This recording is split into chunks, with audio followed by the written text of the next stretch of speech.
Hey, it's Liz D'Alto, and this is the Untamed the Wild Soul Woman podcast. From body image, sex, spirituality, money and relationships, to motherhood, creativity, business, communication, and desire, Untamed the Wild Soul Woman is the place to come for real stories and powerful advice to help you reclaim and redefine womanhood in the 21st century. Liz D'Alto here, your host for Untamed the Wild Soul Woman, a virtual conversation series where I get to dig in with some super powerful and inspiring women on how they transcend their struggles and fears and how they really get to live these meaningful lives that they create themselves their own way without actually following the rules or the way everyone else has always told them it's supposed to be. So today I have a really great friend of mine, Susana Frioni, and this is something we do all the time anyway. We meet on Skype whenever our schedules can manage because she's literally on the other side of the planet from me in Australia. So it's just a super delight to be able to have a conversation with Susana and share it with you all, because over the course of the last over a year, we really connected at an event in October of 2013. And over the course of the last year, our check-in chats have been some of the most valuable conversations that I've shared with anyone, really. So this is going to be amazing. And thank you for being here, Susana. Oh, thank you so much for having me. And I love that. Just another chat. It's been a little while too. I know. There's stuff to talk about. Yeah. Before we dive in, though, let me ask you the first question I've been asking every single woman, which is, what do you love about being a woman? Great question. And I've been pondering on this, and I realized I actually didn't really fall in love with being a woman until I fell in love with a woman. And I mean, God, there's so much now, but there's something about the spectrum of emotions and then the depth of emotions that I really love about being a woman. Like my capacity to feel. Didn't always like that aspect, but I've come to really love it and trust it. I love that I can feel so much within myself and with other people, because it's my like intimacy. For me, it amplifies it to a whole new level. God, I love the curves. I love my curves. I love the curves. That took me a long time to actually fall in love with, but I fucking love curves. And I love I would call it the ecstasy. And I know that's for everyone, but I always have felt really connected to that wild, ecstatic part of myself. And she's just delicious. Yeah. Really, really delicious. Yeah. So when you say always connected to that, like literally since you were a little girl? Yeah. Very, very young. Like I just remember, and I think it actually came through dance and music, but it was just where I felt like potently alive and free. Always. And any chance like I could have music on, it was like my portal through to something.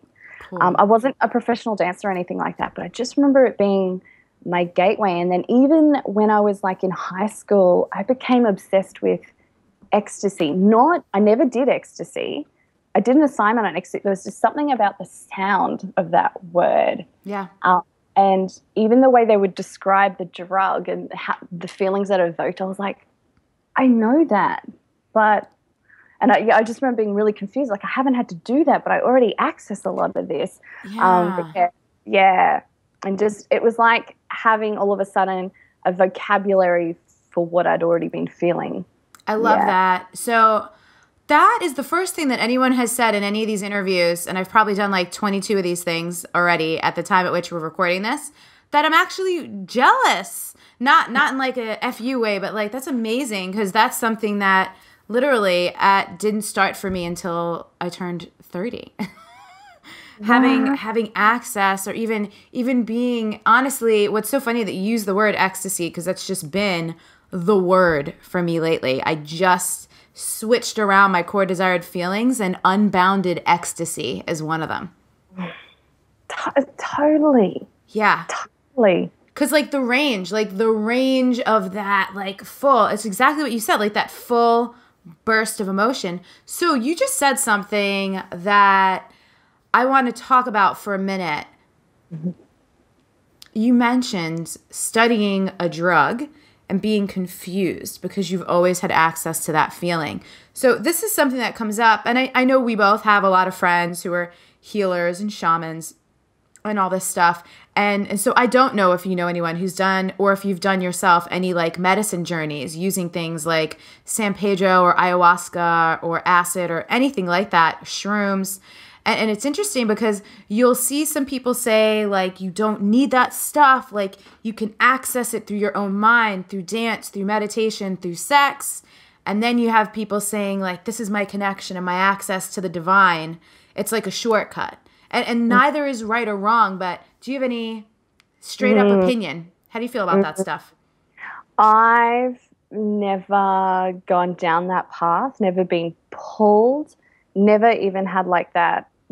Yeah, if anything, I have more of an aversion. And I think it's just because when I was younger, I had a few friends that were in that world. And I didn't like the excuse that people needed this to become somebody else to interact with me. And I mean, that could have been my own perception, but I just didn't enjoy it. I didn't like who they became on it. More so, I didn't enjoy who they were almost when they were off it. Like, you could feel this stark difference. And it just didn't make any sense to me. And I think when I would hang out with those people, I would always get the, like, what are you on? And I'm like, nothing. And they're like, really? Like, and they would list off all the things they're having. And I'm like, fuck, if this is how good it feels, I don't need it. And I don't want it because this is sustainable for me. I think that was the big thing. I'm like, if I can access it this way so easily, why would I turn to anything else? Yeah. Even if it's not even if it's better, because for me it becomes a sustainability thing as well. Yeah. So it's like I noticed myself, I have a bit of an aversion. And I know some people say you've got to lean into those aversions, but at this point in my life, I'm just not interested, not compelled, not curious. So I just feel like it's not part of my path at all. Yeah. I mean, I dig that because there is something I've observed, people who have done those things and come out of it. And then there's almost like this dissatisfaction with regular life because that's literally a high. Like, it's a chemically or like plant-induced high that's like, you got to do some serious work to generate that in your regular life if you aren't already. So interesting. So that was kind of a tangent, like not what I was planning on talking to you about at all. But when you said that thing about ecstasy, I was just curious. So that's just, something to chew on for those of you who maybe have done drugs or have thought about it or contemplate. Because like many things in the industries of personal development, spirituality these days, it's like a sexy thing to do that gets glamorized. And I don't think people have the reverence for like the full, the up, the down, the during, the after, and all that stuff. Yes. Yeah. You just don't really know what you're putting in your body. Like, I don't know. For me, just breath, music, dance, sex. Yeah. Hell yeah. I mean, I'm with you. And we talk. So Susana's one of my favorite people to talk to about sex and intimacy. And I love that when we talk, we very rarely talk about one without the other. So what's your current relationship to intimacy in romantic relationships and just regular personal relationships? Intimacy is also going to be one of my favorite words, by the way. I love, I'm actually running like intimate evenings and an intimate series. Like, I just love it. And last year was a real journey of me of becoming more intimate with myself. And intimacy for me is like, I'm so intimate with my breath, like the quality of my breath. I'm so intimate with all the different sensations, and they have all these different textures and even like smells and feelings. Like, they're just so different, and it's been so beautiful to like pull it all apart and become intimate with every little thing. And that's how I feel. It's like the more intimate I've been able to come with myself, the more intimate I'm able to be with other people. because I can't really connect in with someone where I'm not connected myself. That's just how I see it. So in terms of intimacy and relationship, you know, I always have this thing about truth telling. It feels like one of the quickest routes to intimacy. But I got asked a very powerful question by my coach recently, and she said, I think it was something along the lines of, how are you creating intimacy in this relationship? And I, you know, first thing came up was like, well, I'm always telling the truth. I'm very honest about everything. And then next thing I could feel about the physical intimacy, like I'm very affectionate and, you know, eye gazing and all that jazz. But after the coaching session, we'd been working on something really vulnerable and I was just kind of a mess. And I was like, oh, actually sharing this would take my intimacy to a whole new level. It's like I'm coming into contact with a truth that's so deep for the very first time, which is so uncomfortable and it's messy and it's raw. And the idea is sharing this with someone who's obviously involved in this scenario is like, my courage is having to go up a whole new level. It's not like something where I know this is my truth and let me share it with you. It's like, no, this is very uncomfortable for me to admit this or share this with you. Now intimacy just has gone through a whole new level. And I guess that's the emotional and mental intimacy as well. Yeah. So wait, did you share that thing yet? Yes, I did. Yes. So let me go ahead.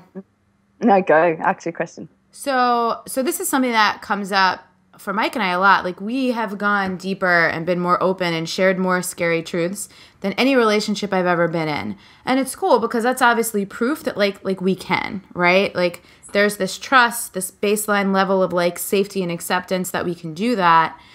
But there's a point sometimes where it's not oversharing, but it's almost like going so deep, almost like feels like it's creating such intense of a bond that it actually spills over into detracting from like the polarity, like the way David Deida talks about it, like the male-female energetic dynamics, because you're just so connected and so deeply entrenched. Does that make sense?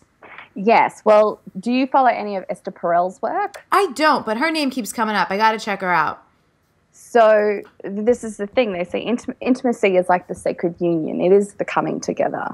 But desire needs space. And this is what she teaches. Yeah. Desire, love wants closeness, and intimacy is that closeness. But desire needs space. It is the air for the fire. And I guess that's the whole thing with the polarities, is that there has to be the distinction of the two.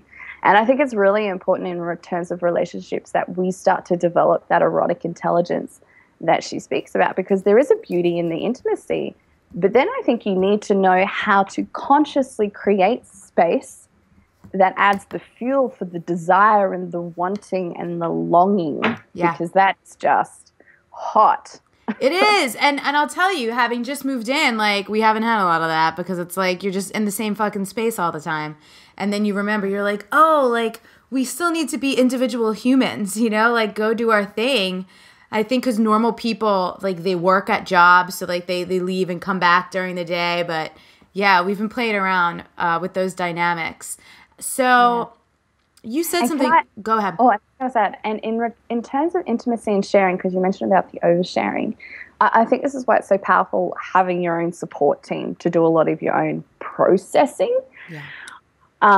I find it's sometimes like I can do my process. I mean, it's different in different scenarios, but once I've gotten like the gold nugget, and then it's like, that's actually what I need to share with you. You don't actually have to be there for the whole processing, but it's like, wow, I've now just come into contact with a need that I didn't even know I had. And it's really important that I communicate that to you, because you can help me in this scenario.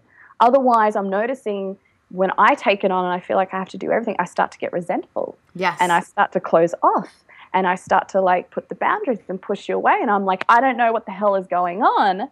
But it's like, oh, okay, there's this discovery here and you need to know so we can have this really beautiful partnership.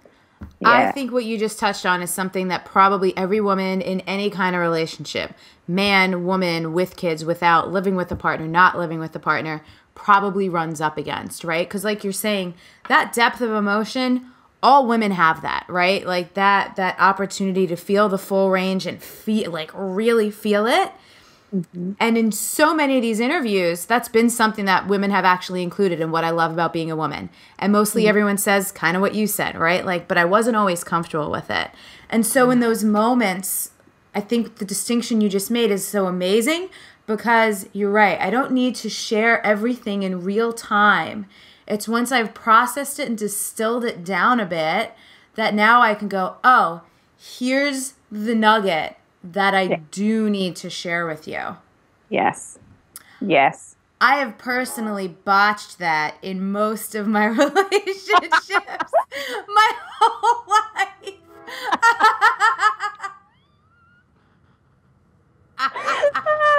Well, because that's even like the word vulnerable. It's such a buzzword now, and people are like, "Oh, I need to be vulnerable. I need to truth tell. I need to radical honesty." But like, there's. But here's the thing. This is actually, it really annoys me, and I think it's why I'm compelled to do this work. But I think what is truth telling? Like, I think we need to be skilled in knowing exactly, one, like experiencing my truth.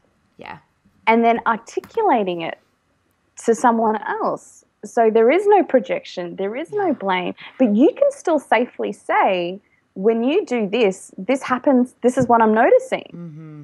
You know, it's not like I have to exclude you, or because this was something I used to get tripped up on, like I just have to own it all. And let me just start making excuses for people's behavior because it's all me, it's not them, it's just my own projection. But these days I'm like, no, that actually doesn't feel good when that happens, and I'm going to own that. And then by me kind of expressing the truth in that moment, and like two people now have an opportunity to kind of rise to the same level, or, maybe that's where the differences start to creep in, that pull people apart or bring people together. Yeah, it's so good. That's something I've struggled with too. Like, oh, everything is projection. It's all me, and like taking responsibility for shit. While not giving the person the opportunity to take responsibility for their part too. So I think there's a difference between taking responsibility and shouldering the blame. Yes, big time. Yeah. And I don't know if it's like a woman's thing to do. Like I've definitely noticed, looking at my past relationships and how I showed up, it's natural to kind of take care of everybody. And I would just really take everything on as my own. And then like, I'm feeling like crap. Let me just try and fix myself so no one has to deal with this or feel like it's their fault. Yeah. And I guess also the spiritual bypass that comes with that sometimes. Whereas this actually requires a really challenging conversation between two people. And it could be, an example, something interesting I've been working with is, okay, this is really raw. So it's this idea of, I'm a very independent woman. I'm a solo mum, fresh in a relationship, and I know how to take care of myself now. That's been my work for the last few years, ever since I got divorced. And now merging with someone else, it's really interesting. I'm noticing like the energies, there's something about being with a man and his masculine energy, which is very different to being with a woman and her masculine energy, I will say. But that energy just throws me deeper and deeper into my feminine. Like it almost feels very unconscious as well. But there are certain things that I'm realizing I don't want to do in this relationship. And it's interesting. I don't want to be the hunter or the gatherer. There's something in relationship with food here that's like new to me. And I feel very taken care of when the man brings me the food. I'm happy to prepare and cook and do all of that. But in terms of contributing, there's something about this food element. I'm still doing lots of exploration. It's so bizarre. I couldn't understand what this feeling was. Anyway, it's new, but I could have just gone, I'm the one who always goes shopping. I'm so happy to contribute. I have the finances and the means to do this. It's not about I need it to happen, but deep, deep down, when these two particular energies come together, it's like, I actually feel resentful when I start doing that and this. Yeah. Like, something's happening here on a very, very deep, deep level, and my body is like going, not anymore. That's so interesting. Very interesting. Yes. And it is like, so, to people listening, they might be like, seriously, you're pissed off about grocery shopping? But, like, it's not about the grocery shopping.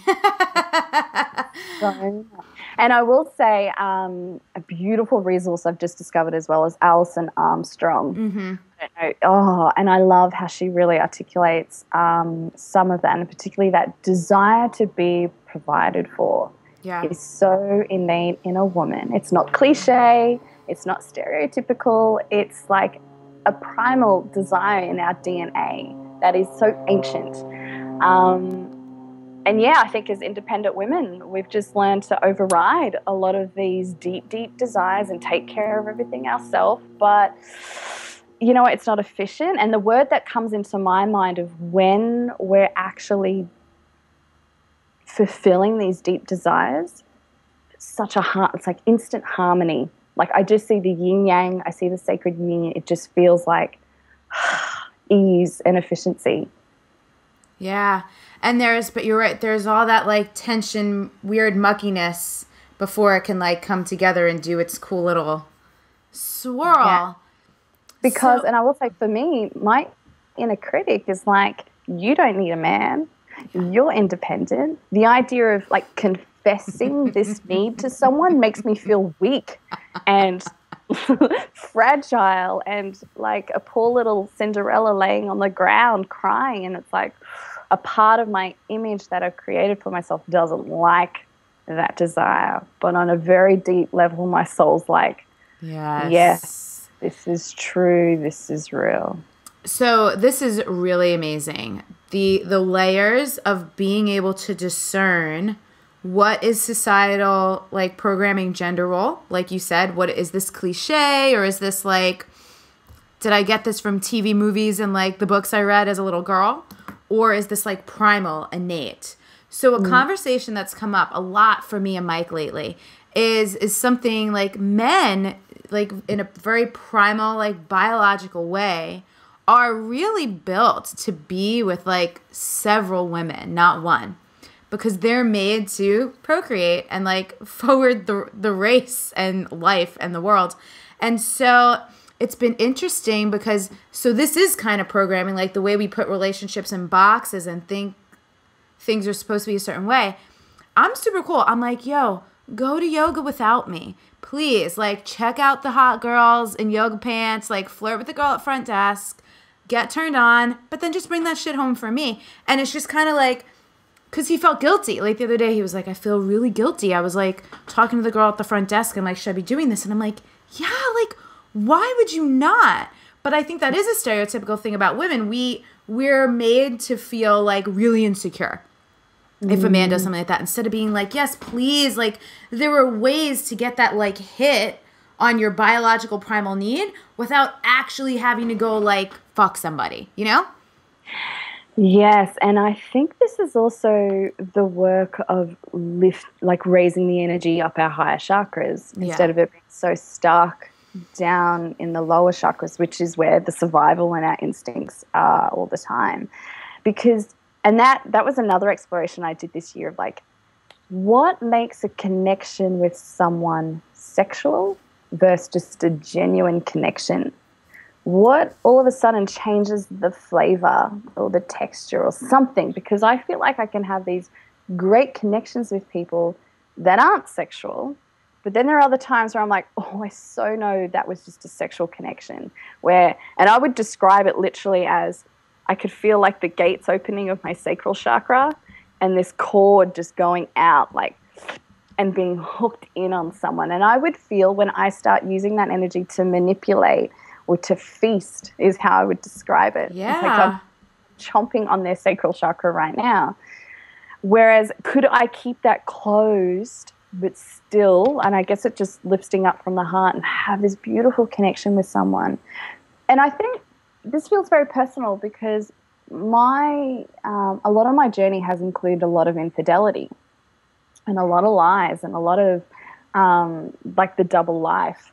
And so I feel like I know very clearly now, because I've had so much experience of what's maybe tainted attraction and what's very deceitful, what's very pure and innocent. And I for myself, there's just a clarity instantly of like, I've crossed the line. Like, this is actually deemed inappropriate. Versus this actually is just really cool. It's okay for me to have that attraction and that spark with people, but I think it's another thing to dive in it. And I don't know, I think the moment we start closing off to our partners and withholding things is when I go, okay, we've started to hit some dangerous territory here. Yeah. And that's why I super appreciate even like these little innocent things when Mike comes home and he shares them, because he's like, I feel a little guilty. And I'm like, cool, like, why? Like, what's the story? What's the programming? What's the conditioning? And like, I want to be super clear, like, I'm cool with that. And that's not always the case, right? Every once in a while, there's like we did a podcast interview with Susana. For those of you watching, her podcast is Love, Sex, Desire. Her website is lovesexdesire.com. So you can go find that if you want to. I was going to say, it's actually susanafrioni.com. It is. That's cool. Okay, cool. Sorry. It's susanafrioni.com. And one of the things we talked about was having like really clear like boundaries and agreements. And the purpose of having agreements is so you could really like stretch to the edges, like benefit from the freedom that you have created in commitment. So I know, how long have you been doing the podcast now? 6 months. Cool. I wanted to ask you, I'm sure the topic of commitment comes up a lot, or no? It's something I think as I'm starting to lean back into commitment, it's something that's starting to rise a bit now. Oh, cool. Yeah. So I won't ask that question then, but what have been some of your favorite, just like surprising or really big moments for you because the context of Love, Sex, Desire is not really that different from Untamed the Wild Soul Woman. No. So when you ask that question, you mean personally, what have been some big things for me in terms of love, sex, desire? Yeah. Maybe not even have played out in your own life, or maybe they have, but just like the things that people have said, like when you just said, I wrote it down, that Esther Perel thing, love wants closeness, desire needs space. That's like of course, you know? I guess that's what I'm looking for. What have been some of those big, like literally life-altering, someone drops it like it's hot and you're like, oh my God, that was the thing.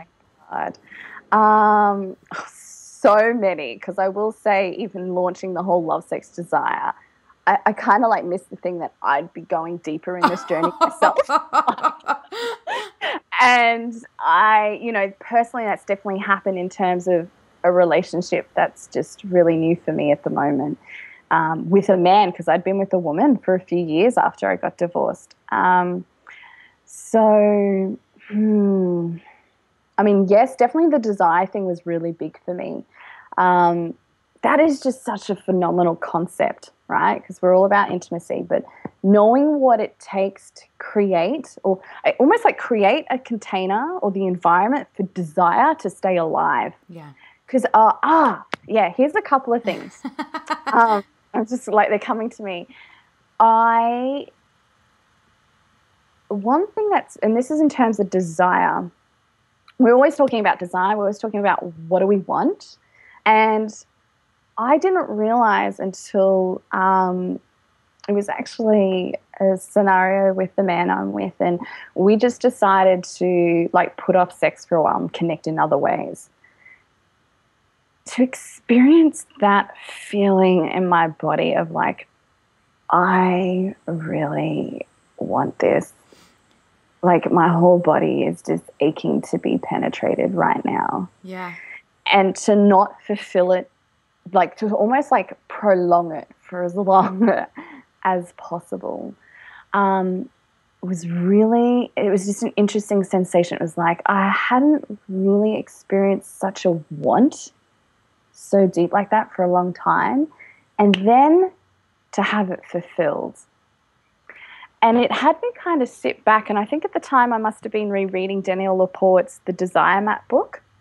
And she had a little quote in there. I can't remember off the top of my head, but it was that whole, like, yeah, things have been really great. And I have been living life on my own terms, but I've actually been holding back. I haven't come into deep contact of that longing. And Rumi always speaks about this in his beautiful poetry. A lot of the mystics do. That deep yearning and longing for something, and to actually pursue a life in accordance of that. Because we have this whole notion about non-attachment, don't get attached to anything. But I'm like, that feeling, literally, it was like sparks just went off in every cell in my body. And I know a lot of people, or a lot of the texts I read as well, it's all about that longing that you're coming into contact with. It's like you're longing for God. Yeah. That's it. And God is longing to come into contact with you too. Like, if I am love and I am seeking love, like, what I want wants me.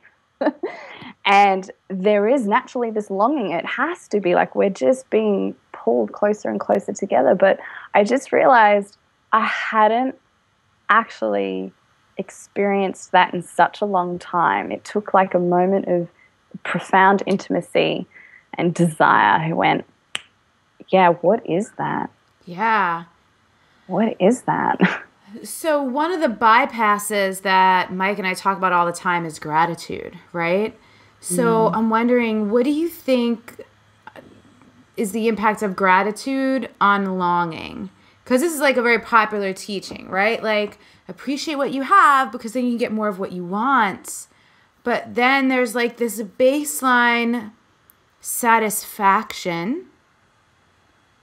And what you just described kind of sounded like there was an absence of like satisfaction and fulfillment.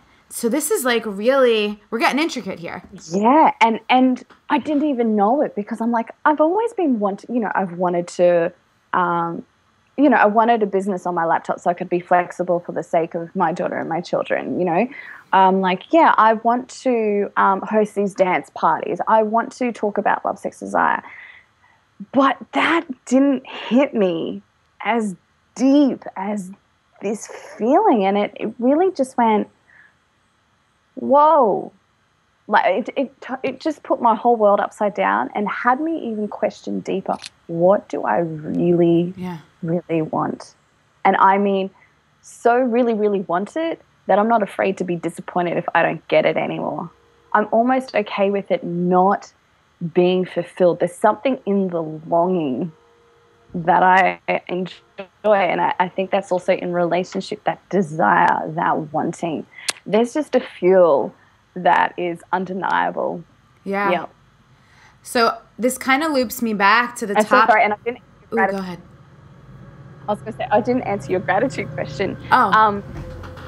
The only thing about like appreciation, I guess, is when we can recognize those amazing moments and just more of like, yes, please, I want more of that verse. I'm feeling off in my body, but like, hang on, I've got a great house. Let me be really appreciative of that. And yes, I've got a great family. I created all of this. Let me just be grateful. Like, how dare you be so insincere or so ungrateful that you're not appreciating that. Yeah. But I go, but the body wants what the body wants. You can't deny that feeling, but just keep shifting the focus on, this is where I come alive. And yes, please, I appreciate that and I want more of that. Yeah, it actually reminds me of something that our other friend Amber, who we were also at that event with, says, which is, how good can you take it? Yes. Which is just like, that's the question. So we both just did the same. We were both like, oh, like that was a big, like full body heart pulled you in. Because I think that's when it's like, yes, please. And then, so I feel like it's like that gratitude and appreciation for what is, but with the side of this like wonder of, could it be better? Like in this moment, this feels like the best, but what's the possibility for like more or better? Is that like a real feminine quality? I'm curious because when I sit in my masculine and my feminine, like my masculine feels very like it's the witness, the observer. This is the divine masculine. It's very linear. It penetrates. But she's hungry. Like she's feasting. He's fasting over here. So she's like, give me more, baby. Yeah, I think it is. I think the word is hunger. I think that's like the word. Because to me, like desire and hunger are cousins for sure. Yes. Delicious. I love that. I really, really love that. So let's chat then.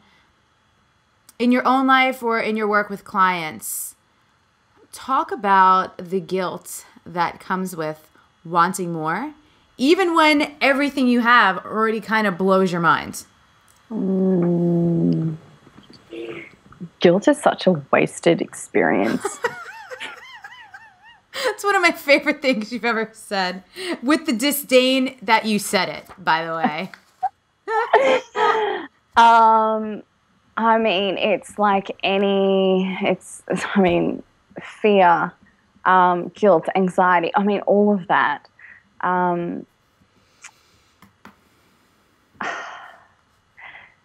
I think, though, guilt really points us in the direction of what we truly want.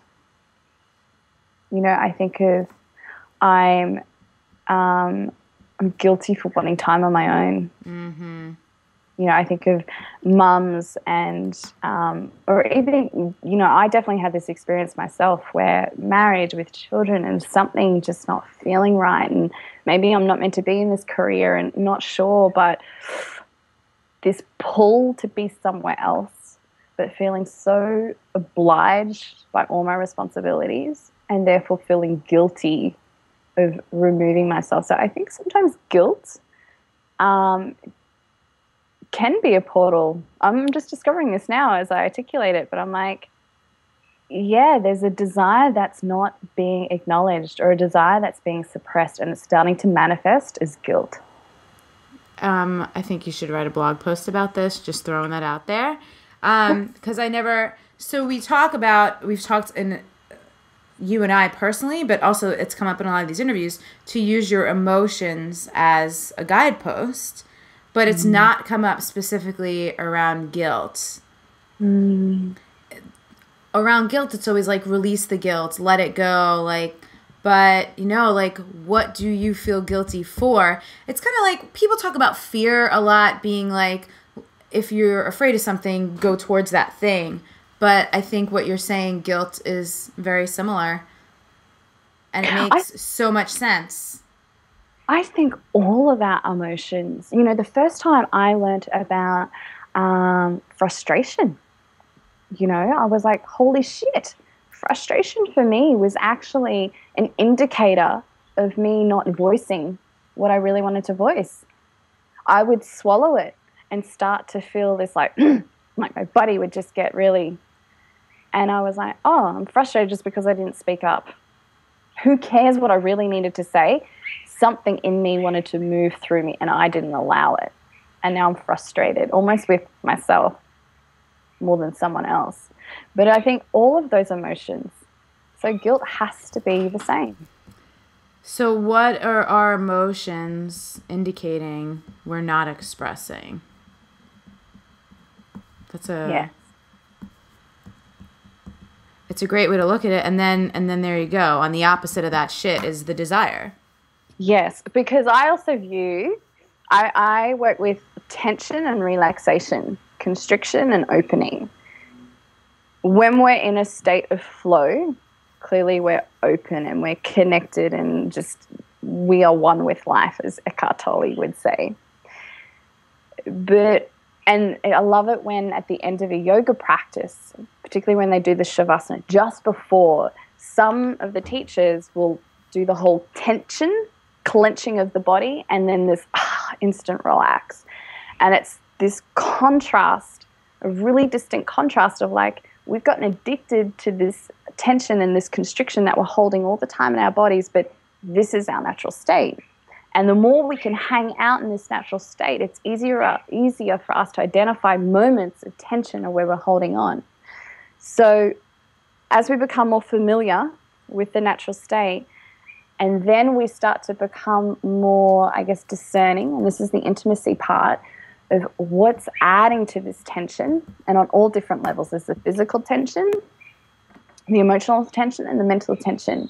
But when we're able to articulate all of those different things, it's so much easier to release them. But first we have to acknowledge them, but understand what's here. I know some people say you don't need to. That hasn't been my experience. That has not been my experience. There is power for me in understanding, like the frustration even, of going, that means I'm not speaking up. So anytime I notice frustration and I become, like I'll notice it first in my body and I'm like, I'm frustrated, I can backtrack and go, where did I first bite my tongue? Yeah.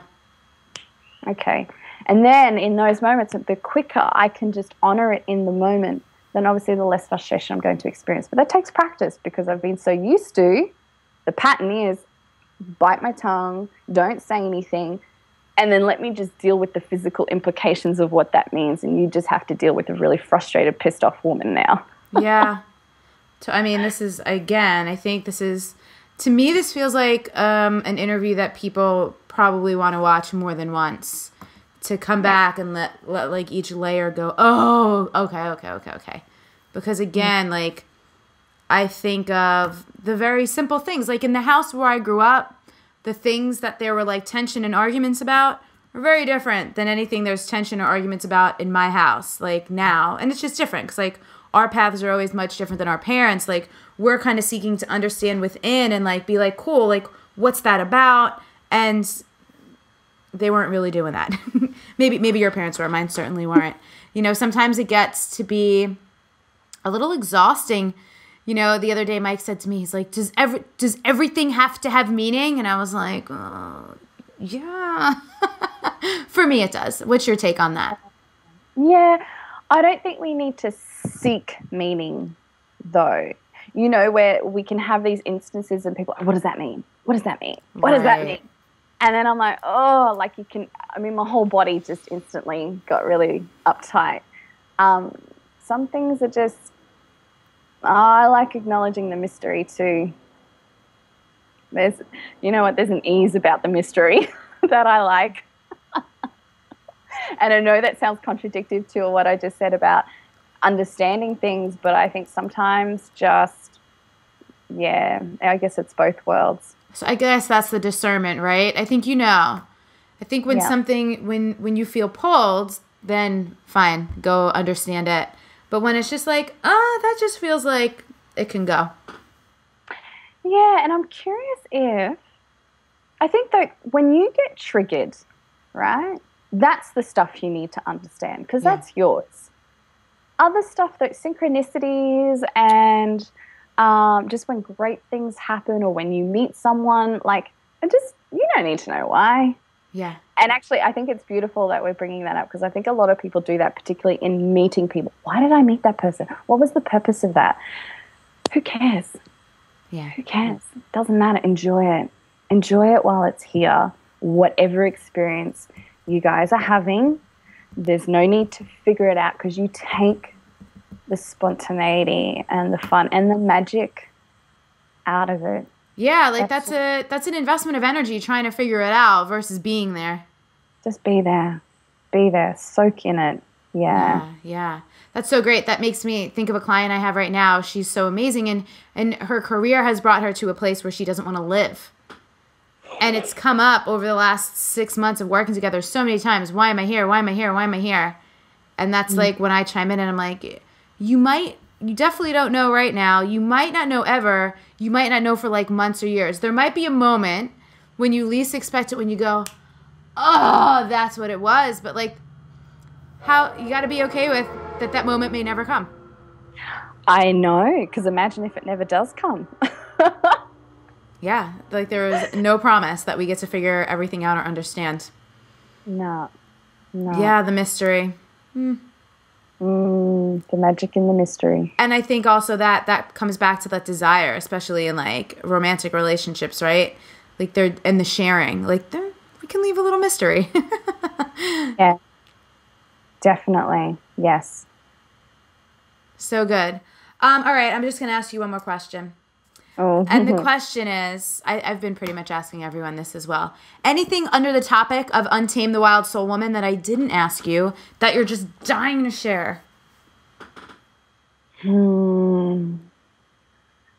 Yes, there's not necessarily a question, but I do want to share an experience, because I remember, we're all doing this spiritual work, and through the spiritual work we learn a lot about stillness and being quiet, and we spoke about the attachment thing before, like we're just letting go of the attachments, and that can kind of make us a little, I'm going to use the word boring, like all of a sudden it's, I can't get swept up in this emotion, which is such a beautiful thing for women, or can't get too excited, or just show, like it's like going to the heightened extremes of our emotions. That was definitely one thing for me, because I was like, well, it's going to pass anyway, so I'm just going to kind of remain in this neutral state a little bit.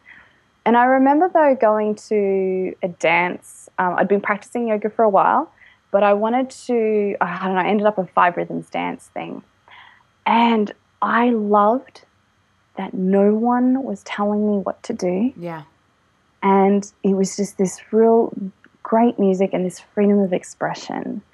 And it was this instant reconnection back to my divine feminine, because I thought I'd been really feminine, and to some degree, I guess the softness, yes, but I realized my practice is so freaking divine masculine. Yeah, yoga is one of the most masculine practices there is. Put your toe here, move that, pull your hip. Dude, I'm like, there's so many instructions. Yes, and particularly the yoga that we all know, definitely. Yeah. And I just kind of had this moment of, gosh, she's been asleep for a while. And then this re-journeying back to her, because I was like, she is wild. And I could feel the power of her, and it scared me a little bit, because, and I guess this is where we go back to, I've always been connected to her, but she was really destructive. She was really reckless. I didn't know how to have a very good relationship with her. So she manifested in crazy, crazy ways. But now that I guess I'm so much more in my center, and that feeling of, let me put it like this so it's really clear for people. When she's not expressed, all of a sudden I will like get this hit, and she has like there's a part of her that has a naughty flavor, and I'll be like, oh my God, I just want to get drunk and go to a nightclub, and I want to eye fuck everybody and just like make out with someone and then come home. And I'm like, that's not actually really fulfilling. She thinks it is. She needs a new way of expressing herself, and it's purely just crank on some dirty music and maybe grind away, or just, I guess this is the beauty of being with a partner, and express her wild energy in the bedroom with her. But it's more of like, she's needing to be expressed.